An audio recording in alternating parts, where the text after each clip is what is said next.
Welcome to another episode of This Fat Girl Life. I am your host, Kimberly Plesia. Tonight I am joined by Atalaya Parker. Thank you so much for coming on the show tonight.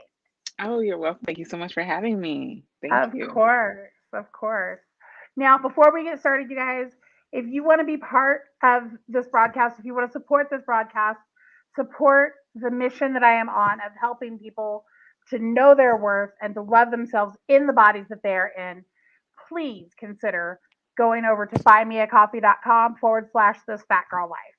By being a supporter of this, you will get supporter only content.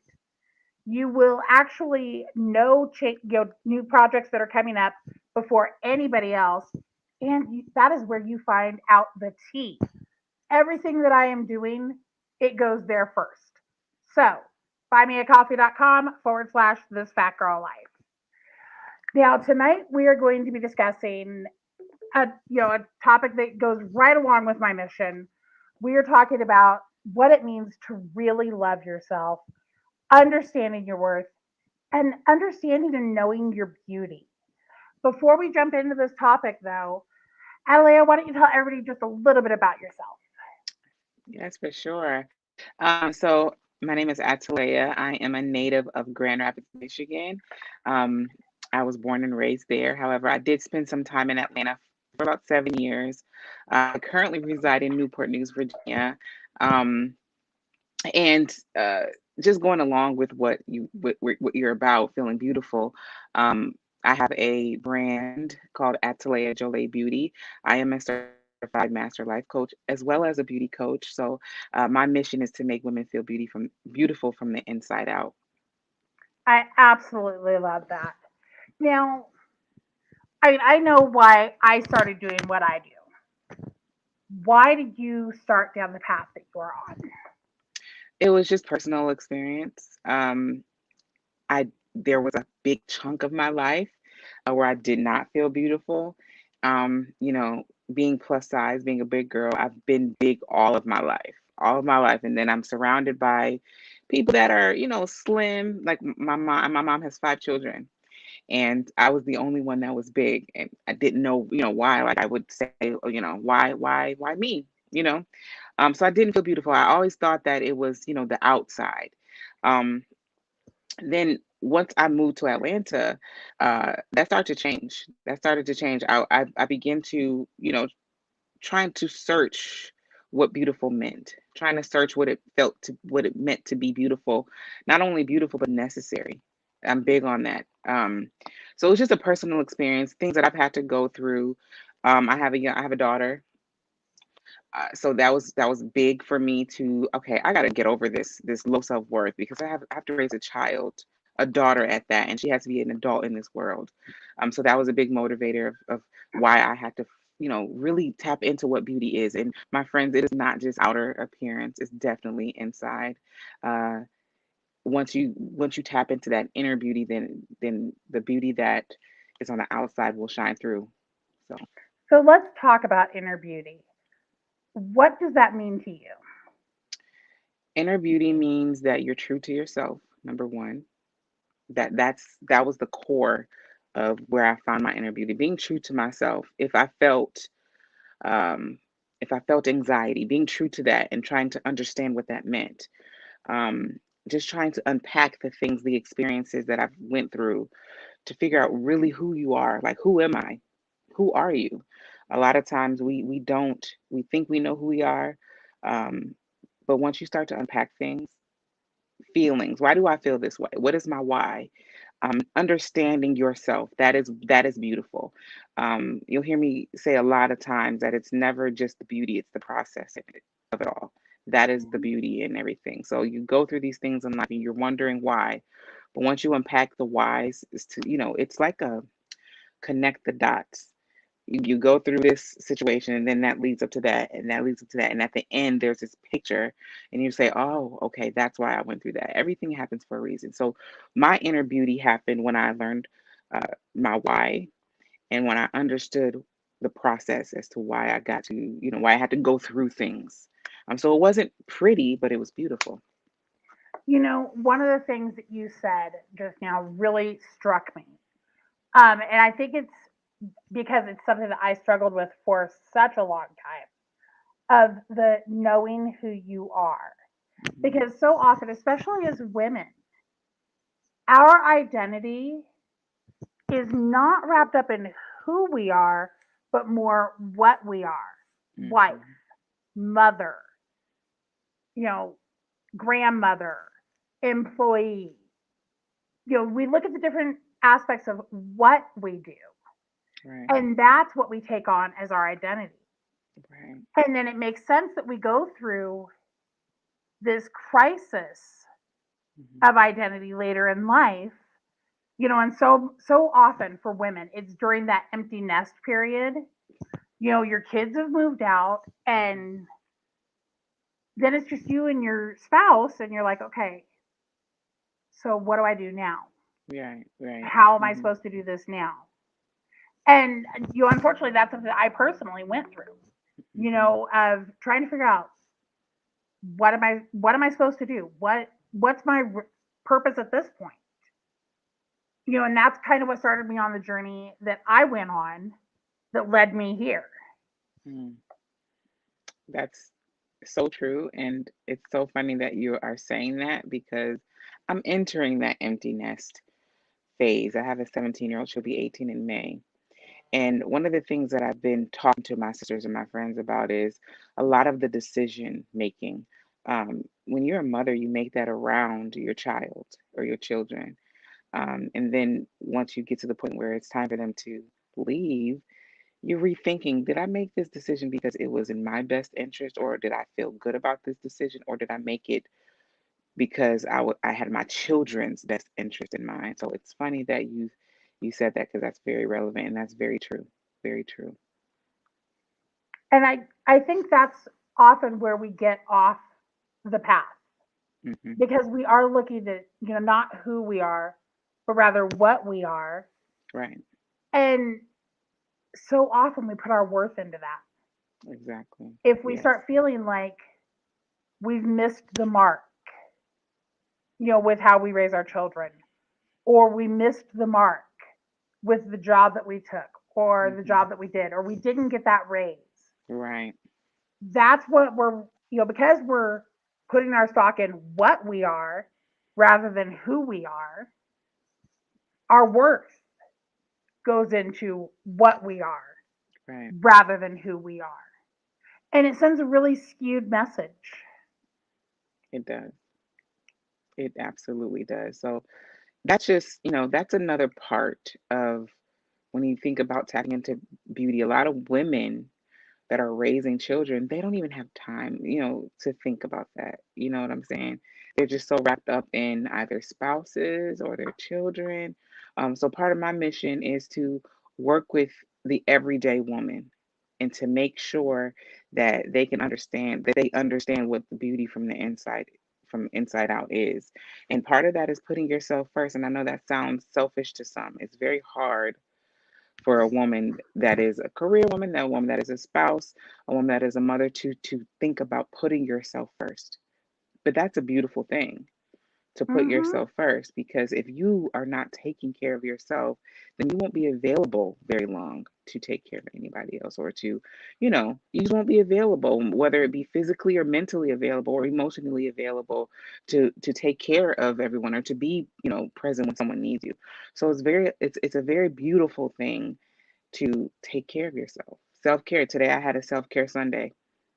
Like who gets to do that? Like a lot of women that are mothers and spouses and career women. Um, that self care is very, very important. That is part of, being beautiful. Self care. And it doesn't necessarily mean you have to go get a facial. Read a book if that's what self care is to you. So that's all just very beautiful as well. Oh, and that's an area where I personally definitely struggle. Hmm. Um, I work a full time job on top of owning my own business, which is a second full time job. Hmm. And then, I'm also a wife. I'm a mother to two grown daughters. I'm a grandmother. There's a whole lot on my plate. Yeah.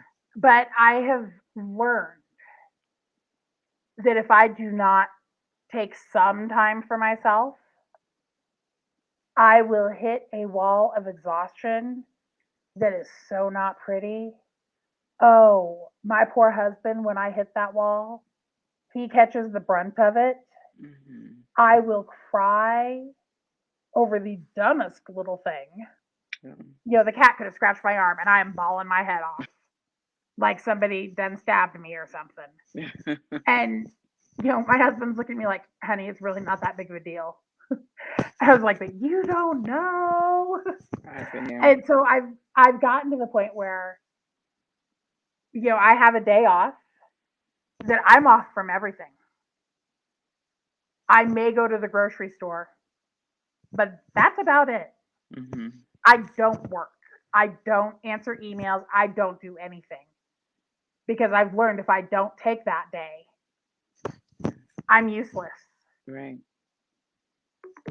And Absolutely. self care is probably the most important thing that I've learned through my journey. Hmm. It's very important. It's very important that we take care of ourselves. And like I said before, you're not going to be your best you unless you are being your best you. And that is self-care. And, taking that day off, that mental health day, or, reading a book, or, I want to paint. Let me go paint. Or if you just want to walk your dog in peace, go take a walk. Like all of that is self-care. Um, because you don't want to burn yourself out. Burnout is really people when we say burnout, um, people need to understand how real that is. That is serious. Mm-hmm. You don't want to burn out. You don't. So that's just another part of being beautiful, being awesome, being fabulous is knowing when to say, you know what, I'm not okay. Let me take me a day. Let me take a day so I can get myself together. Um, because again, if you are not the best you, then you're not going to be able to be available if needed for those that are around you that love you. And all of this really goes into truly loving yourself. Because if you're not taking that moment of self care, even if it's 5 minutes a day, you're Right, not taking that moment. You're not realizing who you are rather than what you are. right. If you don't figure those things out, then you really do end up struggling on that spectrum of loving yourself. Yeah, And absolutely. then once you hit that point of loving yourself, it's real easy to go into those others of understanding your worth and understanding your beauty. Because even beauty, that's so subjective. It is different for every person, every size, every race, because we all have, those stereotypical media standards of beauty. Right. And I call bullshit on them. Yes. Yeah. Yeah. I agree. Not everybody, not every white woman has Becky good hair and blue eyes. No. It just doesn't happen. No. And it's funny that you say that because now living in the social media age where everything is on social media and people can create whatever they want. They can create whatever life they want.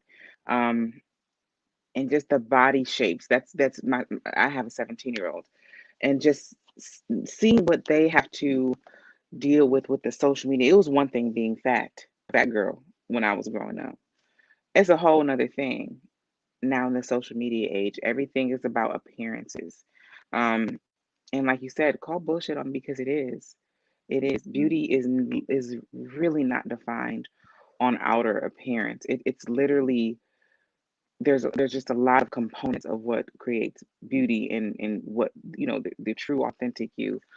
So it's just difficult. It's just difficult in the social media age. That's why I feel like it's important for this platform. It's important for platforms like myself, like mine. It's just important for different types of platforms to keep supporting each other. Because there's little girls out there, there's little boys out there, there's people, there's women, young women that are struggling with this social media thing, reality Mm-hmm. TV thing. They think that that's real when it's not real. No. It's not It real. really isn't. I'll be honest, with social media, I am finding myself more and more drawn to TikTok Yeah, because there's so much diversity. it is. Yeah. I mean, Facebook is great. I Hmm. love I love me some Facebook. I love me some Instagram. I will get lost down that TikTok rabbit hole. And that's what I call it. It is a TikTok rabbit hole. I Yes. will lay in bed and I just scroll.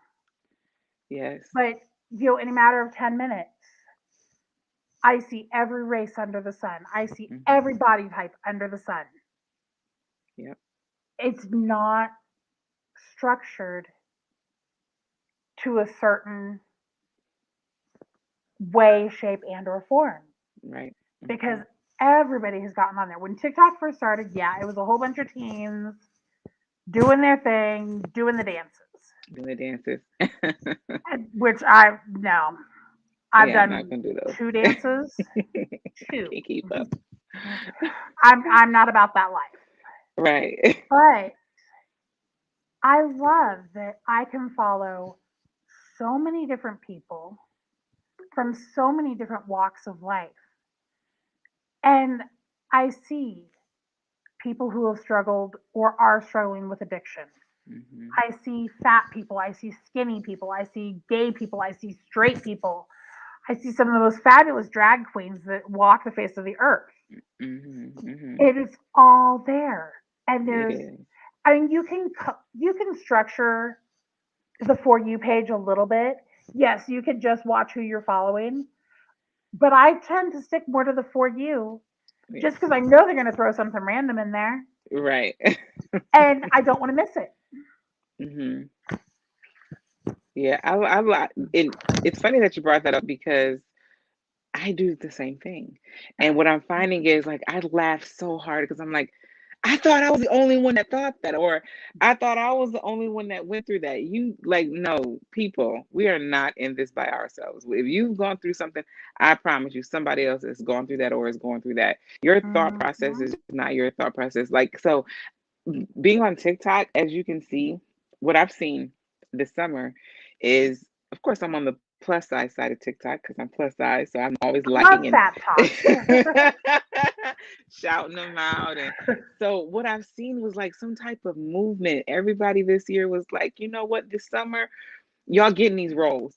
Like, if I want to wear this bikini, I'm out here with this bikini, and y'all gonna take these roles or look the other way. So Yes. we outside this summer and we're going to be dressed how we want to dress. There's if you don't like my body, don't look at it. And I love it. I love it. I absolutely love it. So that's what I saw, with TikTok, this whole movement of people, not just even big people, just people of different skin colors, people of different ethnicity, like everyone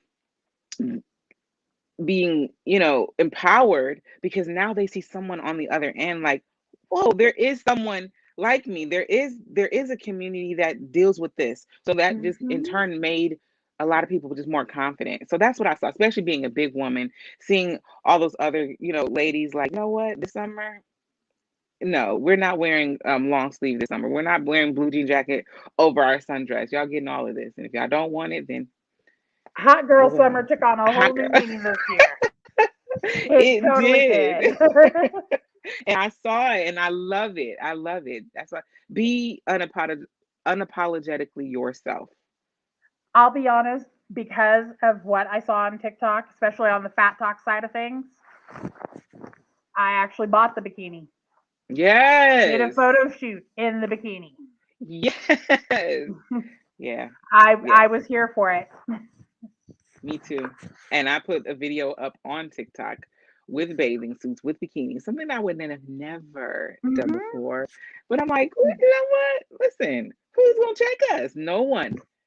You can't I like I did it too. it's okay. See? Yeah. So I do appreciate TikTok for that. So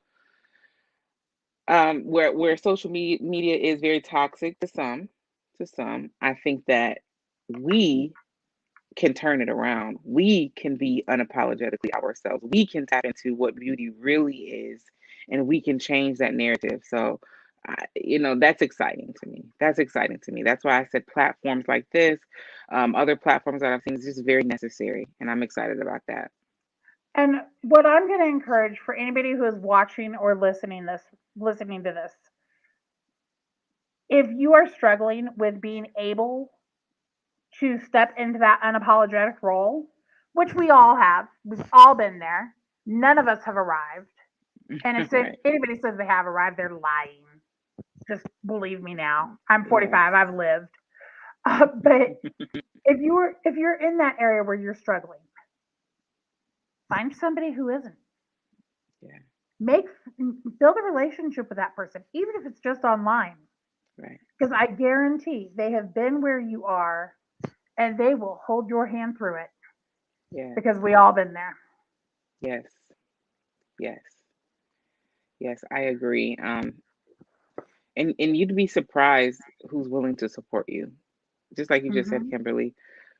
Even if it's online, reach out to somebody and ask, like, how did you get there? A lot of times we go through things. Well, most time we go through things is the reason why we go through them is so we can turn around and help somebody else get through it. We don't just go through it just for our health and just for funsies. We go through it because it's up to us to turn around and help someone else. Hmm. Um, so yeah, if you're struggling with something like that, then definitely reach out to someone in your life, or even if it's someone online. I know, I'm always willing to help someone because I know how it feels. Um, and like I said, I want to look back on my journey and say, you know what? I'm okay with going through that because now I, I understand what someone might be going through, so I can give that encouragement or give my experience so that can Exactly. empower someone. Yeah. Well, I want to thank you so much for being on here with me. I do have one final question for you. Oh, okay. Sure. What do you love most about yourself? I love the fact that I can appreciate the little. I can appreciate the little things in my life because I know that bigger, I'm capable of bigger. Um, and that's very unique. And when I say the little, even in terms of career, I can appreciate if I have out. And for example, I just started a new job, a new position. I walked into this company as an office assistant in 2018, and now I'm running the whole operation because I appreciate the little. Sometimes in life, you get in situations and you wonder, okay, I know this ain't it. I know I'm called to be greater. I know I'm called for more. I appreciate the little because I know that growth is very necessary. So that's what I love about myself, that I am able to appreciate the little because I really am a fan of the process. There's beauty in the process. So that's what I love about myself. It's just that I I can love appreciate. that. I love that. Well, again, Thank thank you you. so much for being here with me tonight. You're You welcome. guys, I will be back next week with another episode for you. Definitely, y'all go over to the Buy Me a Coffee. Even if you're not, financially supporting, become a follower because you want that tea. I'm telling you, you want that tea. I hope y'all have an amazing night. Bye, guys. Thank you. Bye.